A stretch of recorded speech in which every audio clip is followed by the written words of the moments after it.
So very good morning all of you. आज का video business statistics से ही related है।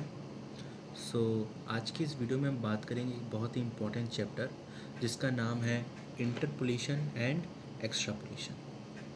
ज़्यादातर बिजनेस स्टैटिस्टिक्स का यही एक चैप्टर ऐसा है जो कि मेजर रोल प्ले करता है when we are going to give an exam for business statistics, क्योंकि इसके न्यूमेरिकल्स काफ़ी ज़्यादा मार्क्स के आते हैं। सो अब हम शुरू करते हैं। जैसे कि मैं आपको बताता हूँ कि इसमें मेथड्स कितने होते हैं इसको कैलकुलेट करने के लिए। तो सबसे पहले तो इंटरपोलेशन एक्स्ट्रापोलेशन के टोटल थ्री मेथड्स होते हैं। पहला मेथड होता है मेरा न्यूटन मेथड, दूसरा है लैग्रेंजेस मेथड और तीसरा होता है बायोनोमियल मेथड। ये तीन ही मेथड है। अगर हम न्यूटन मेथड की बात करें तो अगर जैसे मान लीजिए एक्स एंड वाई सीरीज, दो सीरीज होती है, एक एक्स सीरीज होती है, एक वाई सीरीज होती है। किसी भी क्वेश्चन ऑफ स्टैटिस्टिक्स में दो सीरीज हमको मिलती है, एक एक्स सीरीज और एक वाई सीरीज मिलती है। तो अगर हमको एक्स सीरीज के बीच का जो डिफरेंस है वो अगर इक्वल हो, जैसे मैं आपको एक क्वेश्चन लेके दिखाता हूँ। जैसे कि ये क्वेश्चन है, इसमें बोला है कि value of premium table at the age of 26 years. Age दी गई है, प्रीमियम दिया गया है। ये देखिए 20, 20, 25, 30, 35, 40, इन दोनों के बीच का जो डिफरेंस है वो इक्वल है। 5 का डिफरेंस हमको यहाँ पे दिख रहा है। तो अगर ये डिफरेंस किसी भी क्वेश्चन में अगर आप देख रहे हो, अगर ये डिफरेंस इक्वल है तो हम वहाँ पे न्यूटन मेथड का यूज़ कर सकते हैं। अब ये बात होगी मेरी न्यूटन मेथड की। अब हम इसका एक आपको न्यूमेरिकल दिखाता हूँ कि न्यूमेरिकल में कैसे इसको सॉल्व कर सकते हैं। तो जैसा कि यही एक प्रॉब्लम है, value of premium table at the age of 26 year, ये टेबल दिया गया है। इसमें अगर हमको ये एज ऑफ 26 ईयर्स जो ये यहाँ पे इसने बताया है, इसका मतलब ये हुआ कि we have to do interpolate from 26 years. हमको इंटरपोलेट करना है 26 ईयर्स से, मतलब 20 से लेकर 40 तक में, 20 से लेकर 40 तक में 26 अंतर है इंटरपोलेशन का। 20 से 40 में 19 या 41 होता तो एक्स्ट्रापोलेशन होता। मतलब कि अगर ये 26 ईयर्स दिया गया है, ये 20 से 40 के बीच में आ रहा है, बिल्कुल आ रहा है, तो यहाँ पे हमको इंटरपोलेशन करना पड़ेगा। लेकिन अगर हमको दिया गया था 41, तो 41 तो इसके 40 तक ही है, 41 इसके बाहर आ जाता, तो हमको वहाँ पे एक्स्ट्रापोलेशन लगाना पड़ता। तो ये हमको यहाँ पे 26 करना है जो कि इसके बीच में आ रहा है, तो हम यहाँ पे इंटरपोलेट करेंगे।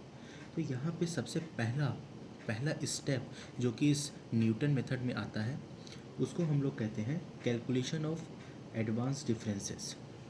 उसके लिए एक टेबल बनता है, जैसे कि मैंने यहाँ पे ये टेबल बनाया हुआ है। टेबल में कुछ नहीं करना रहता है। जैसा कि क्वेश्चन में हमको ये दिया गया था ईयर 20, 25, 30, 35, 40। प्रीमियम भी हमको दिया गया था 23, 26, 30, 35, 42। ये हमने यहाँ पे लिख दिया। उसके बाद ये कॉलम बनाया, यहाँ लिखा लीडिंग डिफरेंस, ये लिखा delta 1, delta 2, delta 3, delta 4। Basically these columns are for differences just like we are calculating cumulative frequency of any statistical data. हम लोग क्यूमुलेटिव फ्रीक्वेंसी निकालते वक्त सेकंड आइटम को फर्स्ट आइटम को सेकंड आइटम से minus कर देते हैं। जस्ट लाइक दैट हमको भी यहाँ पे यही करना है। तो यहाँ पे मेरा 20, 25, 30, 35, 40, हम लोग इसको नंबर दे देंगे x0, x1, x2, x3, x4, y0, y1, y2, y3, y4। अब हम यहाँ पे लीडिंग डिफरेंस 1 जब निकालेंगे तो इस 26 minus 23 plus 3, 30 minus 26 plus 4, 35 minus 30 plus 5, 42 minus 35 plus 7। ये जो लीडिंग डिफरेंस है ये 1, ये हमको यहाँ से ये वाला जो है इसी को मैं यहाँ पे उतारता चले जाऊँगा। Leading difference 1, leading difference 1, 1, 1। अब ये 0, 1, 2, 3 है, ये क्रमशः अनुसार है। जैसे कि ये पहला है तो ये सबसे पहले होता है 0, तो 0, 1, 2, 3। उसी तरीके से जब हम इस कॉलम में आएंगे तो हम लोग फिर इसका डिफरेंस निकालेंगे। 4 माइनस 3, 1, 5 माइनस 4, 1, 7 माइनस 5, 2। उसी प्रकार से लीडिंग डिफरेंस यहाँ 2 दिया था तो 2, 2, 2 एंड 0 यहाँ पे हो जाएगा 1, 0, 1, 2। उसी प्रकार से ये भी हो जाएगा यहाँ पे। लास्ट में हमको एक पॉइंट यहाँ पे ध्यान में रखना है कि अगर हमको यहाँ पे लास्ट में कोई भी क्वेश्चन हो, यहाँ पे मेरा 1 ही बचेगा। 1 is important to be left at the last. If it is not being left, then you are solving a wrong question. Okay, so 1 should be left at the last after making this table. तो हमारा 1 यहाँ पे बचना पड़ेगा। अब हमको बात करनी, ये मेरा पहला स्टेप था कि हमको यहाँ पे लीडिंग डिफरेंस का पता करना है। लीडिंग डिफरेंस पता करने के बाद हमको यहाँ पे एक मेजर फार्मूला का यूज़ करना है, जिसमें हमको ये पता करते हैं कि एक्स के जो एक्स है उसके हमको पता जो वैल्यू है उनकी हेल्प से हम उन वैल्यू का पता लगाएंगे जो कि हमको पता नहीं है। तो उसके लिए हमको एक फार्मूला यहाँ पे दिया गया है जिसका नाम है ये x is equal to x minus x zero upon x one minus x zero. यहाँ पे x की value item of inter and extrapolation, मतलब यहाँ इस क्वेश्चन की बात की जाए तो यहाँ जो 26 ईयर्स दिया गया है यही है हमारा x, item of inter and extrapolation. X zero की बात की जाए तो first value of the year, पहला वैल्यू ऑफ द ईयर ये है 20, ये 20 हो गया। एक्स वन हमें पता था second value of the year 25, इसको हम लोग इस यहाँ पे लिखिए, इसका मतलब हुआ second value of the year. तो यहाँ पे second value of the year हम देख रहे हैं 25 है, 25 हो गया माइनस एक्स ज़ीरो जो कि हमको पहले से पता था 20 है। उसी हिसाब से हमने यहाँ रख दिया 26 minus 20, 25 minus 20, 6/5 is equal to 1.2। ये हमारी आ गई x की वैल्यू। अब चूँकि हमारे पास x की वैल्यू आ गई है तब हमको अब मेन फार्मूला लगाना है, न्यूटन मेथड का मेन फार्मूला। तो न्यूटन मेथड का मेन फार्मूला हम यहाँ पे देख सकते हैं, y(x) is equal to y0 plus x leading difference 10 upon 1 x minus 1 into leading difference 20। अब चूँकि ये बड़ा फार्मूला आप लोग इसको याद करने की इतनी ज़रूरत नहीं है, समझना पड़ेगा। अब x लीडिंग डिफरेंस 1 0, यहाँ पे ये जो पार्ट है लीडिंग डिफरेंस 1 0, ये 2 3 4 आगे होता रहेगा। देखिए 2 0 3 0, यहाँ 4 0। अगर आइटम, ये जो फार्मूले का जो लेंथ है ये आइटम पे डिपेंड करता है। जैसे यहाँ पे हम क्वेश्चन में देखें तो 1 2 3 4 5 आइटम है तो यहाँ पे आपको 4 बार लेना पड़ेगा, तो यहाँ मैंने 4 बार लिया। 6 आइटम होते तो 5 बार लेता, 7 आइटम होते तो 6 बार लेता, 3 ही आइटम होते तो 2 बार लेते, यहीं पे फार्मूला ख़त्म हो गया होता।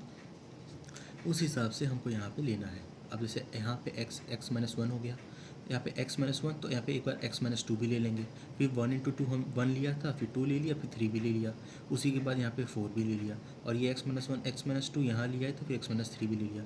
अब नेक्स्ट अगर लिखना होगा तो x minus 1 x minus 2 x minus 3 x minus 4, फिर 1 इंटू 2 इंटू 3 इंटू 4 इंटू 5 और लीडिंग डिफरेंस 5 0, फिर ब्रैकेट में। इस प्रकार से अकॉर्डिंग टू योर नीड फार्मूले का एक्सटेंशन होता रहेगा। अब उसी के हिसाब से हम जो भी हमको ये वैल्यू दी गई है, हमारे पास x निकला ही था जो आया था 1.2, और लीडिंग डिफरेंस 1 0। अगर हम अपना टेबल देखते हैं तो लीडिंग डिफरेंस 1 0 की बात करें तो यहाँ पे देखिए 3 है, तो उसी हिसाब से मैंने भी यहाँ पे 1.2 इंटू 3 कर दिया।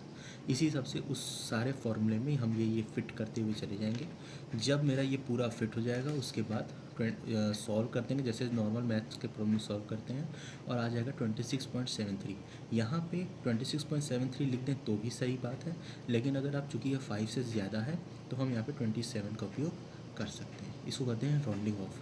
तो ये क्वेश्चन था जो कि इम्पॉर्टेंट मेथड, न्यूटन मेथड का ये एक इम्पॉर्टेंट क्वेश्चन था। जस्ट फॉर एन एग्जांपल मैंने आपको बता दिया है। तो यहाँ पे कुछ नहीं करना है, बस हमको एडवांस डिफरेंस का ये टेबल बनाना है। लीडिंग डिफरेंस मैंने आपको बता दिया कि कैसे निकलता है। फिर पहला फार्मूला हमको यहाँ पे ये वाला लगा देना है। पहले फार्मूले से हमको सिर्फ x की वैल्यू पता चल गई जो कि 1.2 थी। जैसे ही x की वैल्यू पता चली हमने न्यूटन मेथड का ये वाला फार्मूला जो था हमने यहाँ पे लगा दिया, और हमको यहाँ पे आंसर मिल गया जो कि था 27। तो ये था मेरा न्यूटन मेथड इस इंटरपोलेशन एंड एक्स्ट्रापोलेशन में। तो न्यूटन मेथड की हम बात यहाँ पे कर ली। अब हम बात करते हैं लैग्रेंजेस मेथड की। लैग्रेंजेस मेथड की बात जहाँ तक की जाए, ये भी एक इम्पॉर्टेंट मेथड है जब हम इंटरपोलेशन एक्स्ट्रापोलेशन की बात करते हैं। लैग्रेंजेस मेथड का हम यूज़ कब करते हैं पहले ये समझते हैं। अगर एक्स सीरीज़ के बीच का जो डिफरेंस है वो या तो इक्वल हो या इक्वल ना हो, हम यहाँ पे लैग्रेंजेस मेथड का उपयोग कर सकते हैं। अगर एक्स सीरीज़ के बीच का डिफरेंस अगर इक्वल हो तो कोई प्रॉब्लम नहीं, आप लैग्रेंजेस मेथड आराम से लगाइए। अगर इक्वल नहीं है तो हमको इक्वल बनाना पड़ेगा। अगर अंतर जो है, डिफरेंस जो है वो अगर इक्वल नहीं है, अनइक्वल है, तो उसको पहले हम इक्वल बनाएंगे, उसके बाद हम यहाँ पे लैग्रेंजेस मेथड का उपयोग करेंगे। तो लैग्रेंजेस मेथड का हम एक न्यूमेरिकल देख लेते हैं। ये देखिए यहाँ पूछा है from the following data interpolate the value of y with x is equal to 6, ये हमको यहाँ पे क्वेश्चन में दे दिया। अब हमको ये दे दिया x और y, ये हमको टेबल बना के दे दिया इसने, टेबल बना दिया इसने। अब हम यहाँ पे देख सकते हैं x सीरीज़ का मैंने क्या बोला था, डिफरेंस अगर इक्वल नहीं है तो इक्वल बनाना पड़ेगा। यहाँ देख सकते हैं हम डिफरेंस क्या है, 3 से 7 के बीच का डिफरेंस 4 है, 7 से 9 के बीच का डिफरेंस 2 है, 9 से 10 का बीच का डिफरेंस 1 है। अगर हम इसकी x इज इक्वल टू 6 की बात करें तो यहाँ पे 6 मेरा इन दोनों के बीच ही आ रहा है, जिसकी डिफरेंस हमें यहाँ पे 4 दी गई है, ठीक है। अब हम एक काम करते हैं, हम टेबल बनाते हैं। ये देखिए x और y का मैंने यहाँ पे टेबल बनाया। x का वैल्यू 3, 7, 9, 10, 3, 7, 9, 10, 168, 120, 72, 63, 168, 120, 72, 63। इसी हिसाब से हम यहाँ पे भी x0, x1, x2, x3, y0, y1, y2, y3, ये काम हम यहाँ पे कर लेंगे। उसके बाद हम यहाँ पे एक इम्पॉर्टेंट फार्मूला लगाएंगे जो कि याद करने वाला है। इसको बिना याद किए लैग्रेंजेस मेथड लगाना इम्पॉसिबल है, और उस फार्मूले की खासियत ये है कि वो फार्मूला काफ़ी लेंथी है, उसको आपको याद करना पड़ेगा। वो फार्मूला मैं आपको बताता हूँ, ये रहा फार्मूला, ये काफ़ी बड़ा फार्मूला है। देखिए ये प्लस के बाद ये प्लस प्लस, आप देख सकते हैं काफ़ी बड़ा, चूँकि मैंने ये हॉरिजॉन्टल वे में लिखना जो कि यहाँ पे इम्पॉसिबल था due to lack of space, that's why I have written vertically. I will just explain you that what I have written here. आप देख सकते हैं y0, x minus x1, x minus x2, x minus x3, x0 minus x1, x0 minus y1, x0 minus x2 and x0 minus x3। ये यहाँ पे हम यहाँ पे लिख देंगे यहाँ पे इस प्रकार से, जैसा कि मैंने आपको यहाँ पे बता रहा हूँ। y0 यहाँ पे, अच्छा y की जो वैल्यू है वो यहाँ पे बस यहीं पे रहेगी, y, y1, y2, y3। इस एरिया में, इतने एरिया में y की वैल्यू इन्वॉल्व नहीं है, y की वैल्यू सिर्फ यहीं तक रहेगी। ये पहला याद करने का तरीका है जस्ट कि y की वैल्यू कोई भी ना ऊपर रहेगी ना नीचे रहेगी, साइड में रहेगी, ऐसे याद कर सकते हैं। और y की वैल्यू हमें क्या दी गई है, 168, 120, 72 and 63, means these 4 values will allocate at the place of y0, y1, y2, y3, not in the between of this हजल एंड बजल। So x minus x1, x minus x2, x minus x3 upon x0 minus x1, x0 minus x2, x0 minus x3 plus y1. Here there is invisible sign, which means there is an into sign, multiply sign. Then here x minus x0, x minus x2, x minus x3, then x1 minus, then x1 minus x0, x1 minus x2, x1 minus x3. Then here x minus x0, x minus x1, x minus x3, x2 minus x0, x2 minus x1, x2 minus x3 plus y3, x minus x0, x minus x1, x minus x2, x3 minus x0, x3 minus x1, x3 minus x2। यहाँ पे बात हमको समझने वाली है कि देखिए पहले हम x0 यहाँ ले लेंगे, डिनोमिनेटर की अगर हम बात करें x0, x1, x2, x3। अब इन चार ले लिए, अब इन चारों में से जो x1, x3 जितनी भी वैल्यूज़ है उसको डिडक्ट कर दीजिए। वही यहाँ पे किया, x0 का लिया है तो उसमें से x1, x2, x3 डिडक्ट किया, x1 लिया तो x0, x2, x3 डिडक्ट किया, x2 लिया तो x0, x1, x3 डिडक्ट किया, x3 लिया तो x0, x1, x2 डिडक्ट किया। तो ये फार्मूला हमको यहाँ पे याद करने वाला है जो कि ये लैग्रेंजेस मेथड में यूज़ होगा। इस फार्मूले को करने के बाद जो भी वैल्यू मेरी यहाँ पे दी गई उसी को बस देख देख के इसमें आपको इसको पुट कर देना है। तो जब मैंने इसको पुट किया, पुट करने के बाद ये देखिए यहाँ पे मैंने लिख दिया है, ये टेबल बना हुआ है जो कि पिछले वाले पन्ने मैंने बनाया था, उसी के अनुसार मैंने ये फार्मूला, ये देखिए इतना बड़ा ये फार्मूला है, यहाँ तक ये फार्मूला है। इसके बाद हमको यहाँ पे जैसे जैसे बोला था y0 168 था, उसके बाद x minus x1 according to which these numbers are written here, you can just take a view of it and note down if you want. After that the deduction of subtraction will be made like this that. अच्छा यहाँ पे अगर minus की sign 6 minus 7 तो minus put करेंगे, ऐसा नहीं है कि माइनस नहीं करेंगे, माइनस पुट करना होगा आपको। 6 minus 9 then you will write -3 according to which all the solution will be made according to the general mathematics, all the subtraction and addition and required multiplication will be done here. After that you will just move around it as it is by doing a simple calculation. After doing calculation, you are just arriving at a point that you have to do multiplication and addition. After that, you just 1 upon 14, that minus minus sign is being cancelled here. You can just cut off and take a 60. After that, there is a simple addition and subtraction, which will arrive you an answer of 147. तो ये मेरा जो method था, इस method को हम लोग कहते हैं लैग्रेंजेस मेथड। तो क्वेश्चन में ऐसा नहीं, कभी कभार पूछ सकता है,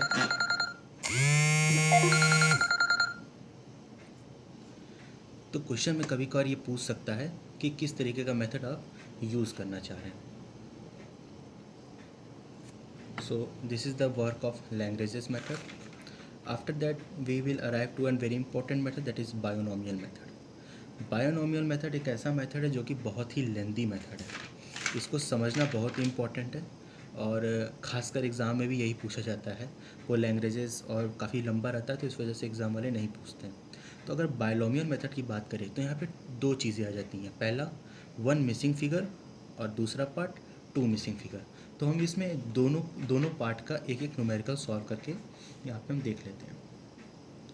बायनोमियल मेथड की जहाँ तक अगर बात करें, इसमें वाई सीरीज का एक या दो मूल्य, एक या दो नंबर मिसिंग रहता है बायनोमियल मेथड में.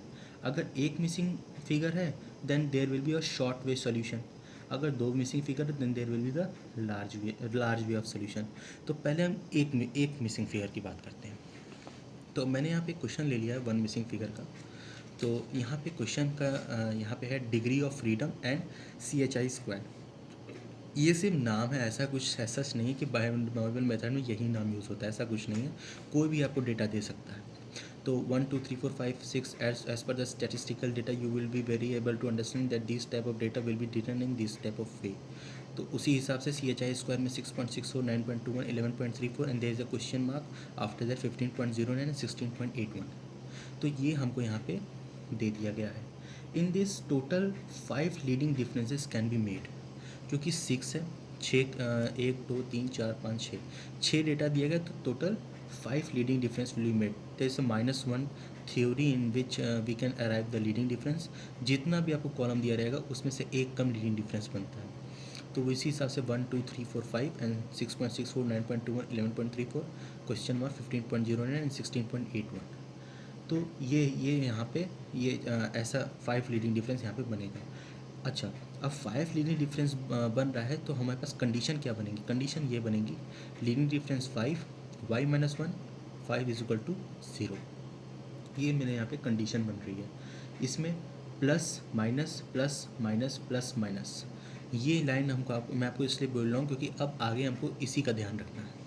जैसे ये है y5 minus 1 into 5 y4 plus minus. अब आगे भी अगर जाता तो plus minus will be continue. अब मैं इसकी बात बताता हूँ कि ये क्या है.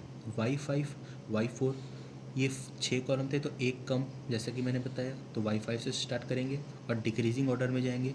तो y5 y4 y3 y2 y1 and y0. यहाँ की बात करें तो 1 इंटू 5/1 ये कैसे आया.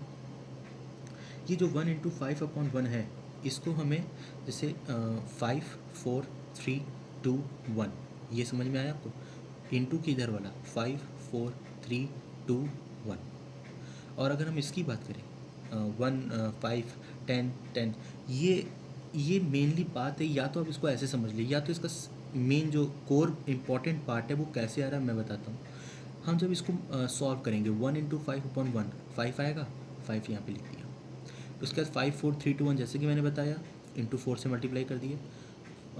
5 इंटू 4/2 इसको जब मल्टीप्लाई सॉल्व करेंगे तो 5 4 20/2 10 मैंने यहाँ पे 10 लिख दिया. फिर इंटू 3, फिर 10 इंटू 3 30/3 10 यहाँ लिख दिया. 10 इंटू 2/4 10 इंटू 20/4 5 यहाँ पे 5 लिख दिया. तो इस प्रकार से ये वाली जो वैल्यू है 1 5 10 10 5 ये मेरी पिछले वाली टर्म को सॉल्व करने के बाद जो वैल्यू बच रही है उसको मैं यहाँ पे पुट कर रहा हूँ. और ये उसके बाद वाली वैल्यू डिक्रीजिंग ऑर्डर में 5 4 3 2 1 और इसके नीचे 1 2 3 4 5. और ये minus plus minus plus minus आगे भी रहता तो प्लस होता फिर माइनस होता. y0 हो गया. और ये ऑलवेज भी इक्वल टू 0. ये बात ध्यान वाली है. हम यहाँ पे सॉल्व कर लेते हैं। y5 माइनस 5 बन जा 5 5 by 4 5 by 4 5 4 20 10 by 3 10 by 3 10 3 30 upon 3 10 by 2 10 by 2 10 2 20 upon 4 5 by 1 5 by 1 and there is 5 by 1 by 0 equal to 0। यहाँ की बात करें y5 की वैल्यू हमको क्या दी गई थी, यहाँ क्वेश्चन में दिया गया 16.81 माइनस 5 इंटू y4 है 15.09 या 15.09 प्लस 10 y3 हमको यहाँ पे नहीं दिया गया है, डायरेक्ट हम 10 इंटू y3 लिख दिए minus 10 y2 11.34 minus 5 into y1 9.21 minus 1 by 0 1 into 6.64 होना चाहिए 1 इंटू 6.64 इज इक्वल टू 0। उसके बाद हम इसको सॉल्व कर देंगे। सॉल्व करने पे हमें बचेगा 62.86 माइनस 195.49 प्लस 10y3, क्योंकि 10y3 की वैल्यू हमको पता नहीं थी, 10y3 लिख दिया इक्वल टू 0। यहाँ पे इसको सॉल्व किया तो है minus 132.63 plus 10y3 equal to 0। Normal mathematical calculation मैंने यहाँ पे किया है 132.63 10/3 इधर गया तो साइन चेंज हो गई minus minus cancel y3 will be equal to 10 0 हटाऊँगा एक डेसिमल यहाँ आ जाएगा तो 13.263 will be the answer of this question by binomial method in the case of one missing figure. ये बातें थी यहाँ पे वन मिसिंग फिगर की। वन मिसिंग फिगर तो हमने यहाँ पे निकाल लिया। अब हम बात करते हैं यहाँ पे बायनोमियल मेथड में ही टू मिसिंग फिगर की। अगर टू मिसिंग फिगर की अगर हम बात करें, टू मिसिंग फिगर के सॉल्यूशन जो होते हैं वो काफ़ी लेंदी होते हैं, बहुत ही ज़्यादा लेंदी होते हैं। उसको भी मैं आपको यहाँ पे समझाता हूँ। तो टू मिसिंग फिगर की हम जहाँ तक बात करें, ये देखिए two missing figure perfect question है यहाँ पे टू मिसिंग फिगर का। यहाँ पे हमको यहाँ पे बोला गया है, देख सकते हैं, estimate the production of 1975 to 1985 from the following figures. यहाँ पे हमको बोला गया है 1960। एक सेकेंड, यहाँ पे मैं आपको करके बताता हूँ। ईयर्स हमको यहाँ पे दिए गए हैं और प्रोडक्शन दिया गया है।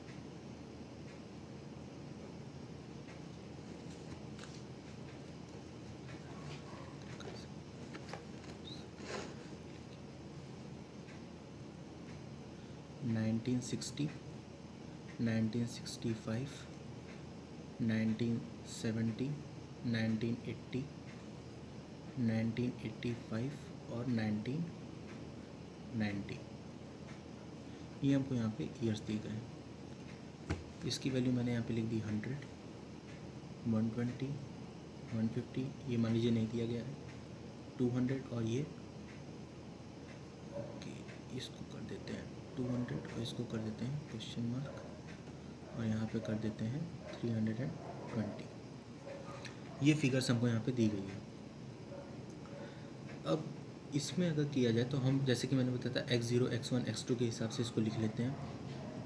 x0, x1, x2, x3, x4, x5। तो ये वाला हो गया हमारा x0, x1, x2, x3, x4, x5।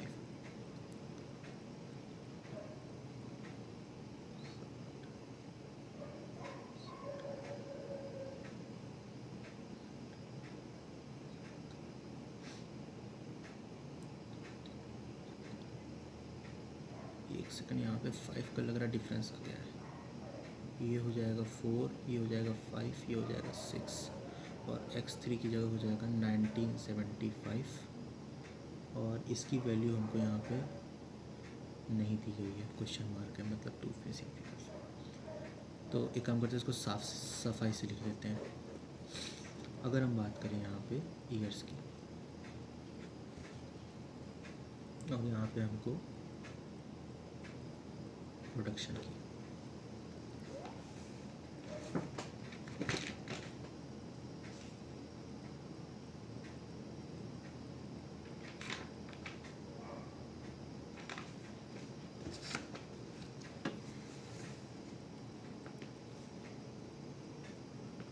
Years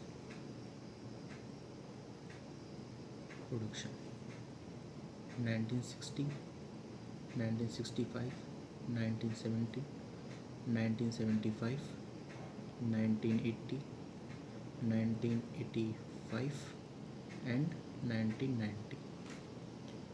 100, 120, 150 question mark, 200 question mark, 320.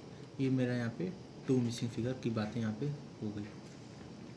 इसको हम नाम दे देते हैं x0, x1, x2, x3, x4, x5 and x6, y0, y1, y2, y3, y4, y5, y6। यहाँ पे 6 हो गया। उसके बाद यहाँ पे हम यहाँ पे लिखेंगे delta 60 is equal to y minus 1, 6 is equal to 0। ये मेरा पहला इक्वेशन। ये इक्वेशन यहाँ पे लिखना ज़रूरी है। y माइनस 1, 6 जितना यहाँ पे टोटल है इज इक्वल टू 0। ये इक्वेशन, ये हर क्वेश्चन में लिखा जाएगा। इसके बाद y6 minus 1 into 6 upon 1 y5। जैसा कि मैंने पहले हम लोग करते थे वही एकदम सेम टू सेम वही बातें यहाँ भी होंगी। y4 plus 6 5 30, 15 into 4 upon 3, y3 plus 20 into 3 upon 4, y2 minus 15 into 2 upon 5, y1 plus 6 into 1 upon 6, y0 is equal to 0। 1 into 6 upon 1 6 आएगा, 6 लिख दिया। 6 5 30 अपॉन 2 15 आ गया। 15 4 60 अपॉन 3 20 आ गया। 20 इंटू 3 अपॉन 4 60 अपॉन 4 15 आ गया। 15 इंटू 2 अपॉन 5 6 आ गया।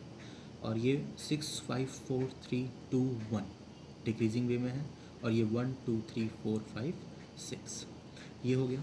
इसके बाद हम इसको सॉल्व कर देंगे। सॉल्व करने पे हमको पता चला कि ये y6 हो गया माइनस 6y5 हो गया प्लस 15y4 हो गया माइनस 20y3 हो गया प्लस 15y2 हो गया 15y2 yes 15y2 minus 6y1 हो गया plus 1y0 is equal to 0 हो गया। उसके बाद y6 की वैल्यू हमको यहाँ पता थी 320 लिख दिया मैंने 320। y5 की वैल्यू हमको नहीं पता थी, डायरेक्ट लिख दिया 6y5 प्लस 15y4 की वैल्यू क्या थी 200। 15 into actually it is 210, it's not 200, it is 210। तो 15 इंटू 210 जब मैं करूँगा तो आएगा 3150, 3150 minus 20y3।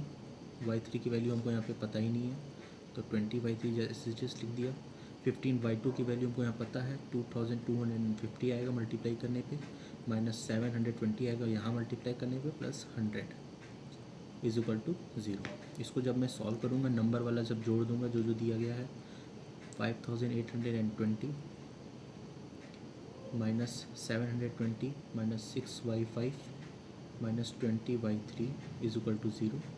5100 minus 6y5 minus 20y3 is equal to 0।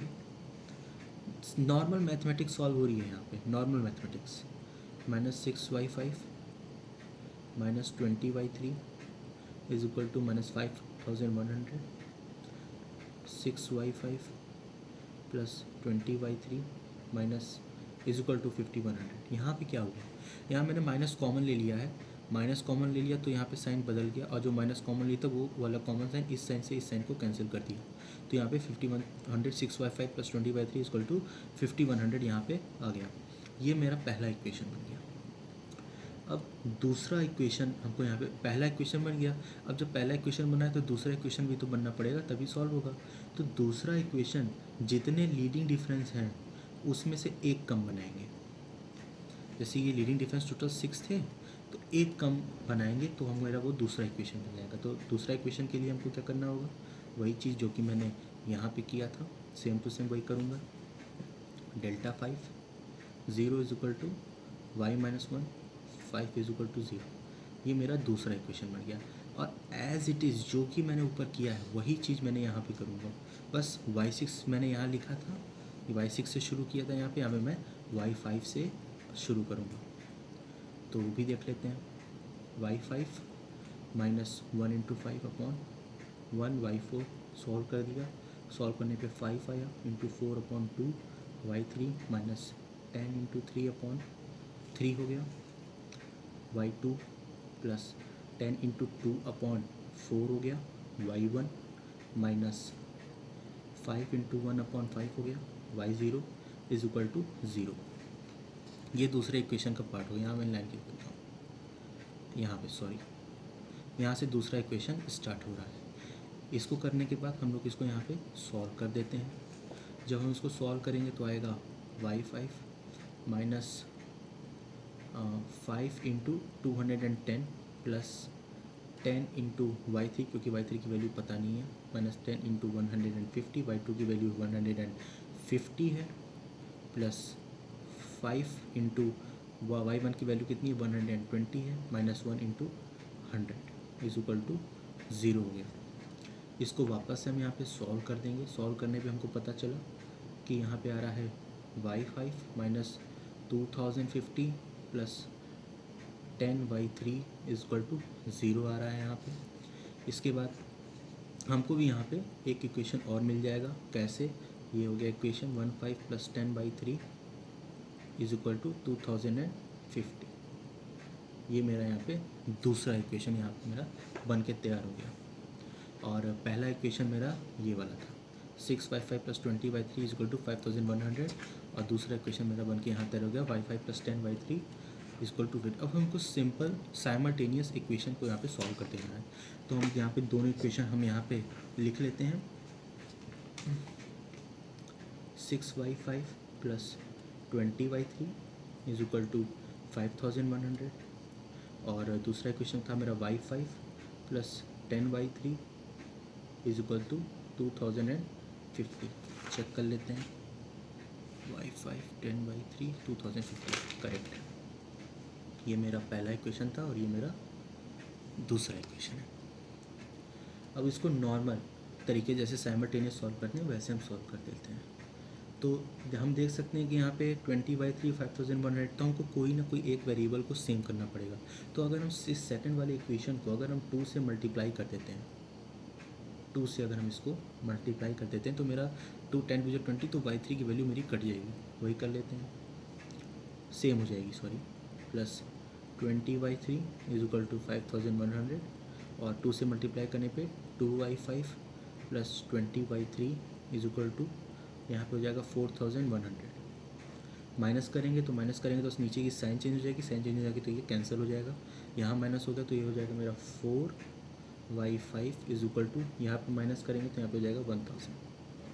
y5 की हम वैल्यू यहाँ पे बहुत ही आसानी से निकाल सकते हैं, डिवाइड करके आ जाएगी मेरी 250।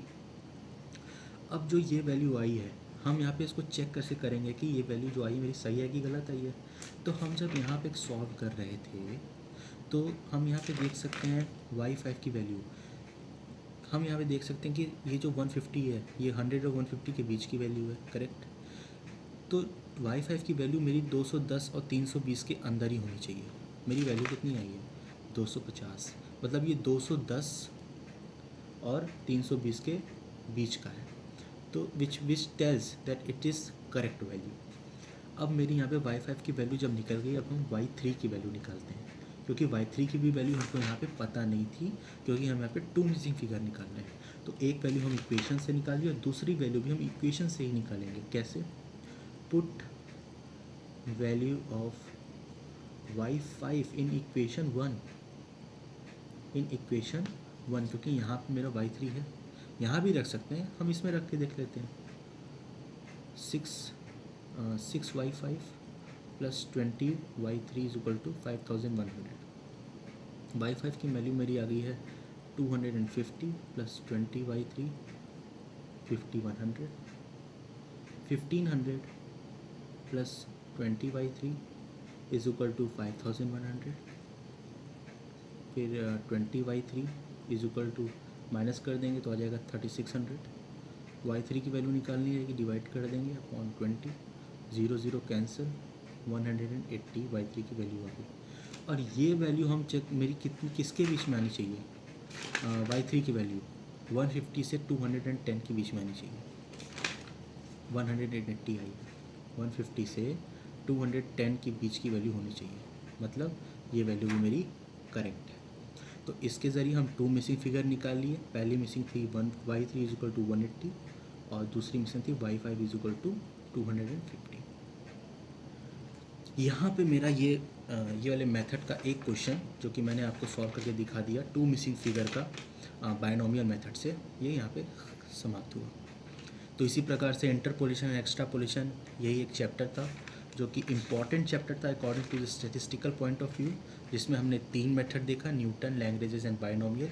इसकी एक एक न्यूमेरिकल भी मैंने आपको सॉल्व करवा दिया। तो ये पूरा चैप्टर था interpolation and extrapolation. Hope you have like the video and if you have like just hit the bell icon and share this video as much as you can so that everyone could get the stuff regarding this chapter। और अगर आपको कोई doubt हो, कोई बातें अगर समझ में नहीं आ रही हो, किसी चीज़ की फ़ोटो चाहिए, अगर इन्हीं सब चीज़ की फ़ोटो चाहिए या फॉर्मूलेज चाहिए, you can just ask me in the comment section. I will love more than happy to reply that. Okay, तो ये वीडियो मेरा यहाँ पे ख़त्म होता है इंटरपोलेशन एंड एक्स्ट्रापोलेशन का। So thank you guys and very much thankful to you to stay tuned. Thank you.